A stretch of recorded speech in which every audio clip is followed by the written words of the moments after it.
This tale begins when a young boy Yuki wakes up in an unfamiliar location, being welcomed by an elf Amith. She transports him down into a fantasy realm where she is greeted by a young elf named Kokoro. She, as foretold by Amith, is to be the boy's guide in this realm. The pair begins their adventure, but it soon comes to a halt when two wolves assault them. Yuki, who has no memory of his superhuman abilities, is unable to defeat the two beasts, forcing Kokoro to rush to his aid. After spending the first night camping, Yuki and his guide head to the royal capital, Landisol, a metropolis populated by several races. However, owing to a shortage of funds, they are unable to secure a hotel room and must spend another night sleeping in the wilderness. The following morning, to take care of their money situation, they head to the guild association. They can't locate any suitable quests at first, since most of them are for exceptional adventurers, though the caretaker Karen provides them with a novice quest to pick mushrooms from Gado ruins. Since it is a mission everyone could achieve, they swiftly navigate their way to the area and start harvesting mushrooms. Suddenly, they stumble upon an orange-haired girl resting on the ground from hunger. Since she is in severe need of food, they offer it to her and are amazed by how much she can eat. Meanwhile, a strange female witnessing all this from the shadows forges a number of huge mushrooms that charge the group. The orange-haired girl defeats them with her tremendously powerful moves, but they are rapidly overwhelmed. As Kokoro is about to be assaulted, Yuki's strange princess night power awakens and enhances both of his comrades, helping them to repel the attackers effortlessly. Because of her diet, Kokoro names the girl Pecorin, and they return to Landisol upon accomplishing their first task.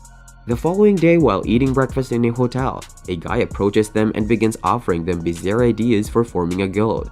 On the other hand, the owner sees straight through his tricks and fends him off, warning them not to listen to everyone. Afterward, while traveling around the capital, they run into Pecorin, who is still searching for her sword, and they offer to assist her. As they pursue the guys, a creature controlled by a cat girl named Carol attacks them. But owing to her incredible strength, Pecorin manages to defeat it easily, and they discover the cat girl unconscious, a victim of her own arrow. They assist her in her recovery and feed her, but she walks away since her purpose is to bring Pecorin down. On her journey, she notices the two men being hauled away by a dragon with Pecorin's sword, which the thieves are trying to sell for a high price. Taking advantage of the opportunity, she returns to inform the three about the event and directs them to the dragon. At the den of the beast, Carol distances herself to prevent herself from any harm and leaves it in their care. The trio devises a strategy and attacks the dragon, while from a distant range, Carol performs a spell to control it. As the dragon glides through the sky, Yuki blinds it, and Pecorin delivers a powerful blow. Before it can heal, she pulls her sword and knocks it off in one blow. They praise Carol, who feels remorseful for her aid.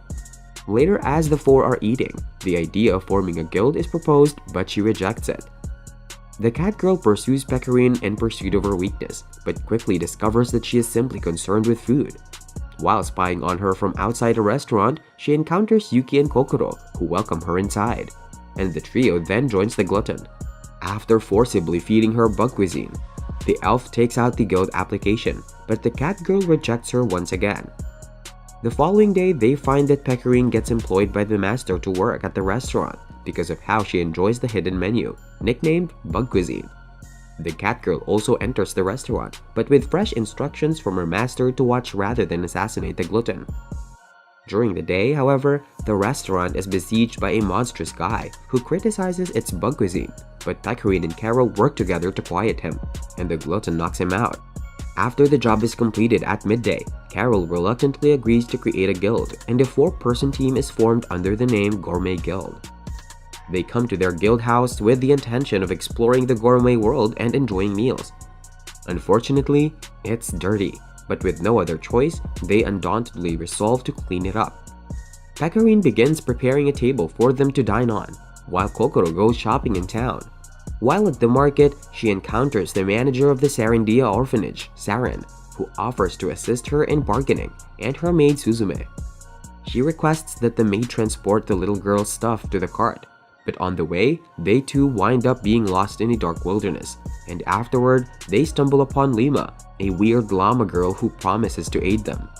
While trenching through the woods, they run into robbers, but Lima manages to fend them off. Meanwhile, in the guild house, while attempting to wipe the windows, Yuki collapses and loses consciousness. Although asleep, he encounters Ameth in his thoughts, who informs him that he has met females who are related to the secrets of the universe, and he would need to work along with them to progress. Afterward, he regains consciousness and goes back to work. The cleaning is completed as time passes. When Kokoro returns from shopping, they prepare their first supper and eat it at the table. After a few days, Yuki becomes sick. Even with constant tending from the rest, his health does not improve. They carry him to a local clinic which seems to be dubious. A receptionist dressed strangely welcomes them and leads them to an equally mysterious doctor, who analyzes him and determines that he requires surgery. As the others hear his shouts, the play begins. After seeing a terrifying demon girl capture an escapee, they understand this is a jail. Later, the receptionist informs them that they may leave him for the day. Meanwhile, the demon girl explores the town seeking her soulmate, and when she comes across Yuki, she realizes he's the one. The following day, the ladies arrive at the clinic to discover that the personnel, the demon girl, destroyer, the receptionist, collector, the doctor, one-eyed demon, belong to a guild called Twilight Caravan. Since Yuki is being propelled into engagement by the destroyer, they sneak inside to free him. Kokoro creates a diversion while Carol and Pecorine assist him in escaping. However, the cat girl is left behind. Later, they learn from another doctor that Yuki's operation cured him, despite their techniques being unusual. Hence, a peculiar day ends when Carol returns back the following day.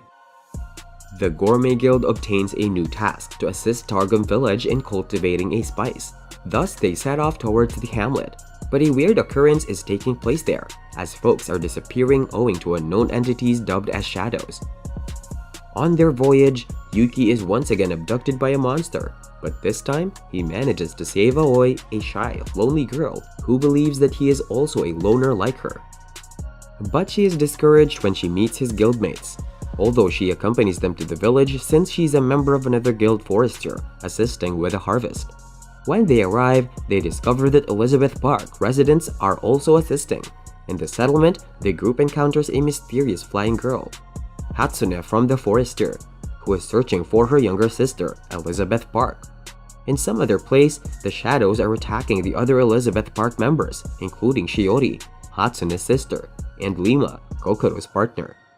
As if those attacks weren't bad enough, they also come under assault with Christina, a swordsman who is Carol's partner. Shiori is cut off from the others and plunged into the darkness by a shadow. The guild focuses on harvesting in the hamlet, but they soon encounter a battered member of Elizabeth Park, who tells them what happened. Without hesitation, the Gourmet Guild promises to assist Hatsune in getting her sister back.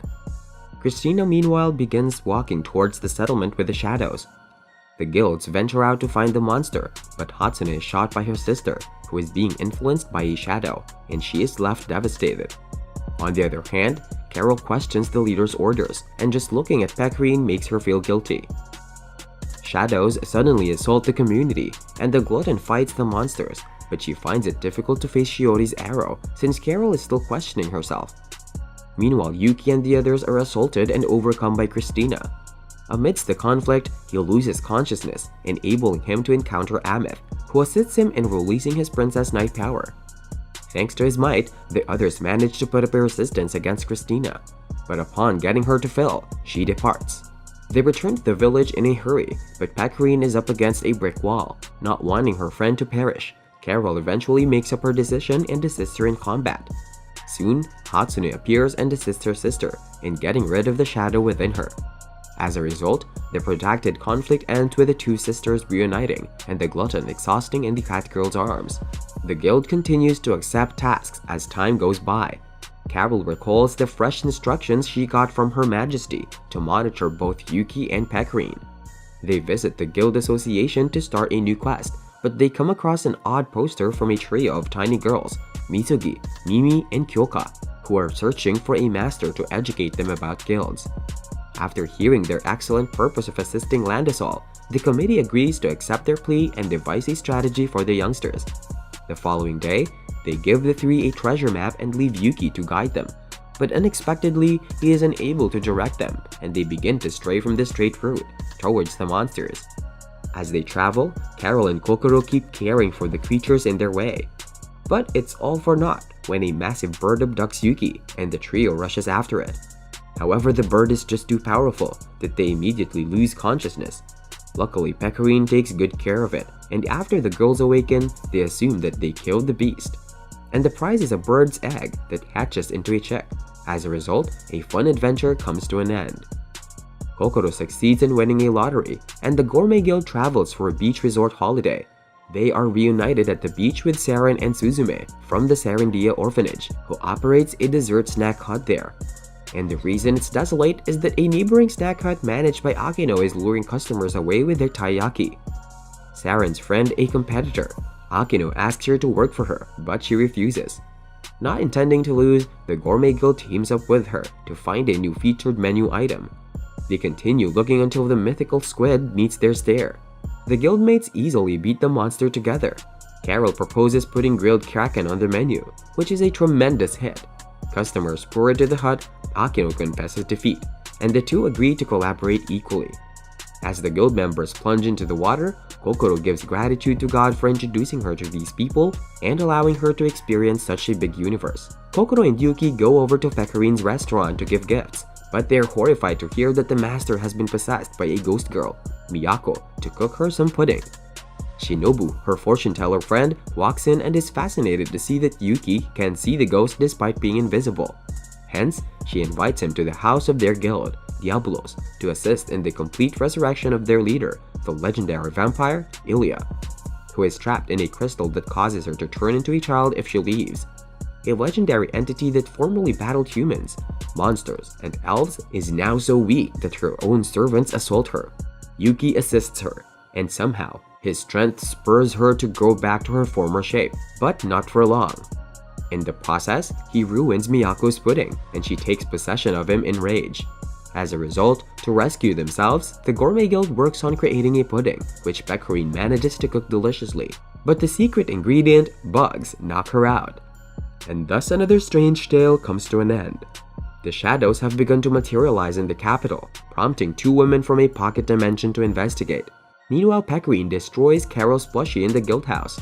Kokoro offers to mend it, but they lack the string, so everyone but the cat girl goes to the city to seek it. However, while searching, Yuki is ambushed by a shadow. Shizuru, one of the two women, protects him and calls him little brother, but she is pulled away by Rino, who reminds her that they can only observe him from the sidelines. Meanwhile, Carol goes to visit Her Majesty, but she is scared when she sees an evolved shadow, Shadow X.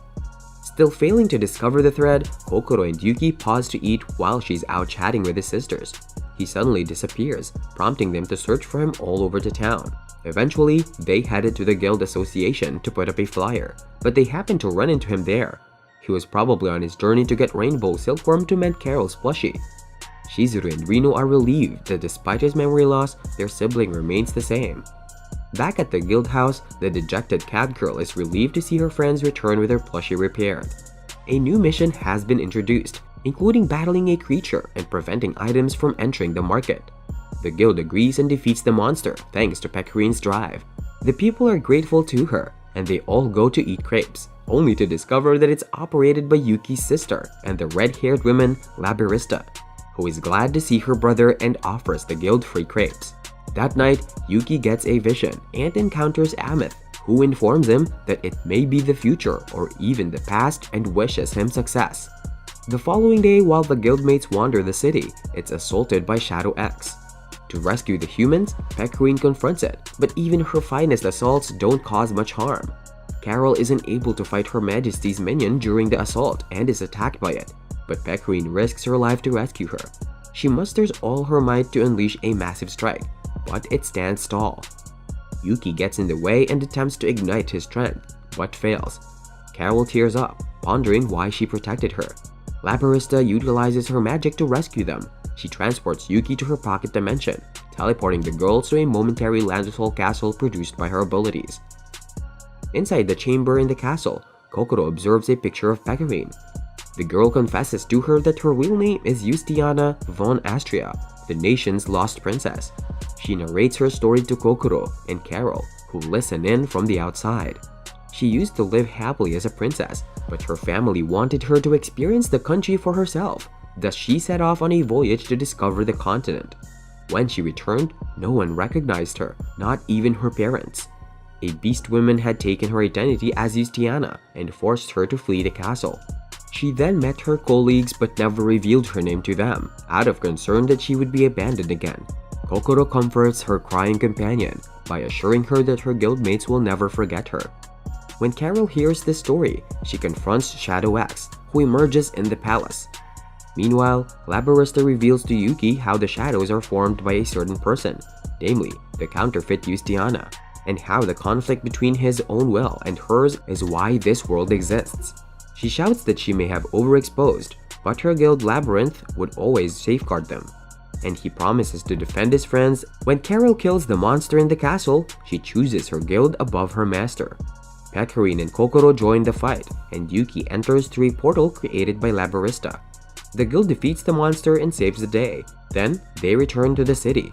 Pecorine praises Carol and embraces her. The Gourmet Guild's life has returned to normal, and their purpose remains the same, to study all of the world's great cuisine. The story begins with the girls fast asleep in bed, while Yuki chops wood for them. Carol gets ready for breakfast and sits down with the team for a tasty meal. Now Kokoro mentioned some godly eggs that the Gourmet Guild should try. Carol is a bit resistant to the idea, but the team tells her that their aim is to seek the most delicious food in the world. The team sets out on their quest, and Yuki tries to get friendly with some wolves. Seemingly successful at first, he celebrates his victory, but gets bitten soon after. The team reaches a coral forest, but Carol goes crazy because she hasn't eaten any meat. Using Yuki as bait, Pecorine is able to trap a rainbow monster, and she uses its meat for a tasty meal. However, the team is quickly surrounded by other rainbow monsters. They get ready for battle, but start puking rainbows, and this calls for a tricky situation. Luckily, an old warrior arrives and saves them with a slash of his sword. He leads the team to a tree after reading their map, but they are attacked by a trio of haunted souls. Yuki uses his powers to boost Kokoro, and she manages to free the souls of who are revealed to be the old warrior's family members. Now, Yuki and the team use the old warrior's plane, and he uses his Ultra Blast to free up the clouds, and the team finds a giant turtle god laying some eggs. They come back home and enjoy these eggs for dinner. Now Carol goes to the Kaiser goddess Mana and submits her report on Yuki and Kokoro. Kana confronts Carol for not being thorough, and tensions run high, but she forgives the cat girl because she's her only blood relation. Later, Kokoro tells Pecorine she knows she's a princess, but Pecorine maintains that she wants to keep this a secret. The team now runs into the Carmina Club, consisting of Tsumugi, Nozomi, and Chika, all of whom dress up. Yuki goes out to wash his clothes, but is confronted by the Carmina fan club. They seem confrontational, but end up bonding with Yuki over their love for music. Shadow starts attacking the civilians, so Carol goes to meet Mana. However, she's halted by Christina, who tells her about some work that needs to be completed. The next day, Carol ignores her friends and sets out for her mission. She feels guilty for abandoning her team, but then she sees Tsumugi strolling around. It turns out that she's not practicing for performance because she wants to give Nozomi and Chika the spotlight. The next day, the Carmina girls put on a splendid show in front of a large audience, while Carol and Christina fight off an army of stray shadows that have escaped Mana's control. They pull off the job, and the Carmina girls complete their amazing performance. Feeling emotional about her team, Carol goes back to them. The next day, Yuki runs into Aoi at a store, and she's looking very different because she's part of the St. Theresa's Academy for Girls. The team goes to the Ivory Tower Library and finds a girl named Uni under a pile of books. Uni is shown to be a diligent memo taker and also has her own team of investigators. She asks for Kokoro's help because there have been rumors of demons in the woods. With everyone together, the team enters the woods, and Uni mentions the Green Guardians as the chief culprits. For the search, she uses her prized stone, Rosetta, which has a virtual consciousness. However, Rosetta starts talking like a ghost, and the Green Guardians show up and start scaring everyone. So they run away like scared chickens. Suddenly, the team members start vanishing one after the other, so Carol makes a run for it, but it gets knocked out by Aoi. It turns out that Aoi is friends with the forest ghosts and wanted to avoid being associated with them. However, she gets caught by Yuki, Pecorine, and Uni. after which skeletons start popping up around her. Suddenly, there's a break in time and space, so Yuki boosts the girls and they start fighting the skeletons. That's when Pecorine realizes that all these visuals are past memories of the skeletons. She gives one of the skeletons a hug and some love, so the illusion goes away. Now the team finally sees Aoi's true house, along with the Green Guardians, and gets acquainted. At night, Yuki finds himself in the middle of a battle zone, where he and the team are facing off against Mana and her troops. Yuki has almost blasted away, but gets saved by the goddess Labarista. However, Mana, who is the queen of the gods, decides to show off her true power and unleashes her giant sword move to blow everyone away to smithereens. Luckily, this just turns out to be a dream. The next day, the team faces off against a giant monster, so they run away scared. Yuki wants to be brave, but he gets smacked away and is taken by the same bird that torments him always. Luckily, he runs into some beast folk who help him defeat the giant dragon with a slash of their swords. We meet the beast girls and a detective, Kazumi, who are shocked to see how easily Pecorine and her team eat the entire dragon. Kazumi reveals that she's investigating the recent outbreak of shadows on the island, so the team decides to help her out. Suddenly, the team is attacked by an army of shadows, so they decide to get into a full-blown battle. All of the warriors show off their sword skills and magic as they defeat the shadows with ease. Now they see a shadow named Kiri, who is shown to have feelings of fear as well as joy, much to everyone's surprise. Later, the team hears about a new golem monster, and then they meet a goddess named Metamorregnant, or Meta, who says she's a manifestation of memories. Meta explains that her true form is in the golem monster, and she needs to be freed. However, she disappears once the golem is consumed by the shadows. Our heroes fight the golem by firing their beams at it, while also taking on the shadows. Yuki gains the advantage and boosts the girls with his powers, so they make their way inside the golem to free Meta. It's a lengthy struggle, but then Pecorine breaks free and unleashes her Princess Strike. However, she is instantly teleported to Mana, thus ruining the plan. The golem and the shadows resume their attack, while Mana tells Pecorine that she's going to be assessed. Some shadows attacked Kiri, and she gets scared, so Yuki comes to her rescue. In the middle of the fight, he's taken to Ameth, who reveals that Mana is misusing the shadows to attack humanity. Kiri agrees to be used as bait, while Pecorine is attacked by Mana, who reveals that she took over her role as a princess after she left this castle. Back at the battle zone, Kiri is hit by a sudden flash and faints. She starts to get erased, so Yuki tries to save her, but it's of no use. Luckily, Ameth manages to save Kiri's consciousness, thanks to Labarista. She says shadows can develop a consciousness, but the world won't allow two of the same people to coexist, and this is why Kiri's body has to be taken away. Labarista reveals that what Yuki saw in his dream was actually true, and his entire team was beaten by Mana. It was Ameth and Labarista who gave Yuki a second chance by reviving him. Now, as Yuki and his team fight the Shadow Army, Pecorine breaks free of the shadow attack, but offers to eat a meal with Mana instead of fighting her. This doesn't work on Mana, so she sends Pecorine back to the real world. The princess makes a dramatic entrance and unleashes her Princess Strike finisher move. The golem resists her for a bit, but she manages to come out on top. Carol panics at first, but the rubble falls off, and Pecorine is shown to be fine. Meanwhile, we see that Meta has now become Mana's slave. The next day, Yuki notices a mysterious knight and tells the team about her. Then, we see Monica, who wants to build a fortress bridge for her kingdom, but all her teammates are shown to be useless. Later, Yuki finds one of Monica's girls with some questionable books, so he burns them against her will. At night, he and Kokoro are attacked by a ghost knight who can separate his body, but are rescued by the mysterious knight, a captain named Jun. She puts up a good fight, but the knight vanishes with only a trace of green goo. Jun chases after the knight, but finds her ex-colleagues talking about her. It turns out that Jun is being mistaken to be the ghost knight. The next day, Monica scolds her, but finds the green goo that was found next to the ghost knight. The people of the town seem to like this goo, so Monica and the girls start digging for more of it. However, it causes a massive explosion, and then the ghost knight returns to attack Jun's girls. She shows up to support her team, and then all of them come together to defeat the knight with finisher moves, one after the other. The knight bleeds green goo, and all the girls are about to rejoice, but then Yuki and the others reach the area. They're running away from the green goo, which covers the knight and turns him into a giant monster, who also has Monica's girls inside him. Our heroes come together to defeat the monster, so Yuki boosts up Kokoro, who traps the monster. Then the civilians rescue Monika's girls while Jun blocks the monster's attacks. Finally, Pecorine uses her princess strike to defeat the knight with one simple blow. Now that the drama is over, Pecorine offers some food to Monika and inspires her to do better. At night, Chika runs away from a mysterious beast and suddenly loses her memory. The next day, Yuki plays around with his girls but is attacked by some other girls who are being chased by bees. They introduce themselves as Ayane, who loves her puppet, and Kurumi, who is very shy. The team suddenly finds Chika, who's lost her memory and faints. The girls take care of Chika, and then Nozomi also reaches the scene. Suddenly, Kurumi loses her mind and starts beating up everyone, while Chika starts eating everything. Ayane manages to calm Chika after realizing that her puppet has gone inside Chika's body. Kurumi is revealed to be under a memory manipulation spell, and Kokoro points out that this is the work of a foggy spirit sealed in the forest. Pecorine and Carol make their way to free the spirit and start bonding with each other. However, it's Ayane's puppet who's revealed to be an evil monster. Carol and Pecorine show up to expose the evil spirits and fight them. This snaps everyone out of their trance, but the spirits are way too powerful for physical moves. Yuki sacrifices himself and takes a hit, but gets transported to one of his past memories with his previous teammates. He quickly snaps out of it and activates his powers to help Chika sing and weaken the spirits.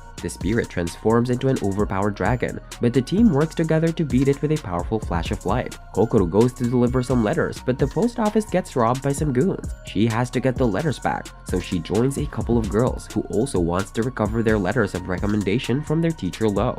The younger girls try to distract the goons with her adult charm, but she looks like a kid, so she's taken as a hostage. Now Labarista has a word with Yuki, who feels bad, especially after the recent memory he'd seen of his previous teammates. As he gets consoled, Kokoro frees the younger girl, but the team gets chased by more goons. Luckily, Io shows up with reinforcements to save them. Now Yuki and Carol help Pecorine with her crops, and she's happy to see them, especially because she was worrying about being lonely earlier. The whole town comes together to have a good time with her, so Pecorine tells Kokoro she's thankful for this life.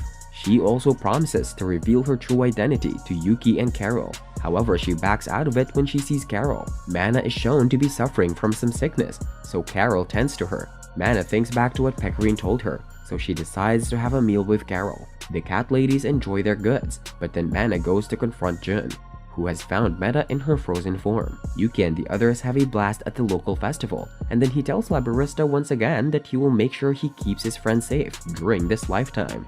This prompts her to go meet Mana for a final showdown. Back at the festival, Pecorine tries to confess her identity to Carol, but she changes the topic once again. Meanwhile, Mana and Labarista get into a brutal battle, where they all go guns blazing. Labarista creates all kinds of weapons and throws them at Mana, but then the overpowered queen summons Meta to distract her. Mana takes advantage and starts to dominate Labarista with ease. Things look tough, but that's when Labarista points out that Mana has been using Meta's powers to cover up for the lack of her own power that she lost when she defeated Yuki the last time. Labarista reveals her army is fighting all of Mana's shadows outside her spear, so she regains the advantage. Before Labarista can pull off her finisher move, Mana summons Carol as a distraction and uses the illusion to stab her. Labarista falls to her doom, thus collapsing her spear and giving the shadows the upper hand. Carol cries in pain, but then Mana uses her as a pawn to take over the kingdom. Shadows start to invade every possible area, as Carol uses her princess powers to dominate everyone. Some shadows attack Uni and her team, but then Kasumi and the others come to the rescue. That's when Uni reveals that Pecorine is actually a princess, and everyone's memories have been manipulated here. Now Carol starts to attack some innocent civilians, but Pecorine comes to the rescue. The girls face off, but Carol is tough to defeat because of her princess powers. As the shadows continue their invasion, Yuki suddenly fades at the worst possible time. Carol unleashes a finisher move on Pecorine, but she survives it and knocks down the cat girl. The princess tries to tap into Carol's feelings, but she gets knocked away with a lightning blast. Suddenly, Uni uses Rosetta to make everyone realize that Mana is not the real princess. Regardless, the evil queen forces Carol to attack the innocent civilians against her will. That's when Pecorine finally reveals her true identity and challenges Mana. However, Jun shows up to fight Pecorine because she seems to have been brainwashed. Meanwhile, Christina fights some of Mana's warriors who are trying to free her and Labarista from Mana's captivity. Kokoro gets transported to Ameth, who gives her a weapon that will awaken Yuki's true powers. Now, Pecorine struggles against Jun, And to make matters worse, Mana unleashes more dark energy from Carol. Christina dominates the female army, but then more guildmasters arrive and fight her.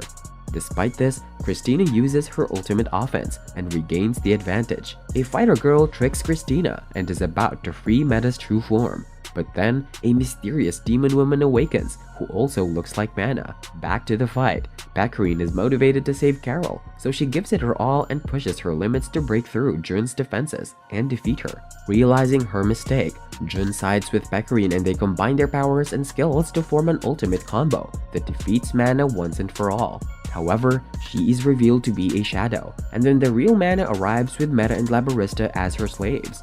She defeats Jun with a single blow, and starts to absorb Carol's and Pecorine's life force. Luckily, that's when Yuki arrives with his new powers.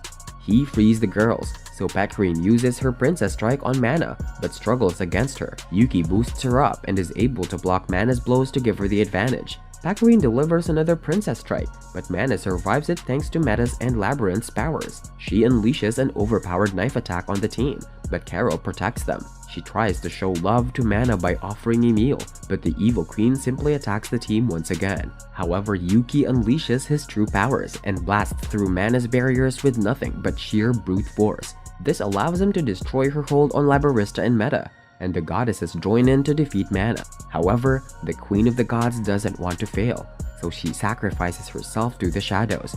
An ultra shadow monster is formed and all hope seems lost. But that's when the full army of female warriors show up, right from Jun all the way to Christina. Yuki power up all these girls and he breaches the shadow monster with Pecorine, Kokoro, and Carol to wage war inside.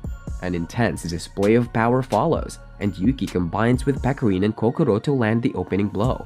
However, he is stabbed in the process, and it causes his powers to fade away. Carol quickly reaches Mana and gets through to her soft side, but everything collapses around them. Luckily, Yuki risks his life and comes to the rescue, yet again, as he forsakes his chance to be revived by Labarista and Amith. This works in everyone's favor, because he survives the aftermath and makes it out alive, along with everyone else. With Mana finally arrested, Pecorine is reunited with her family and can finally rule her kingdom in peace. However, she chooses to be with Yuki and her friends so that they can eat tasty meals. The end.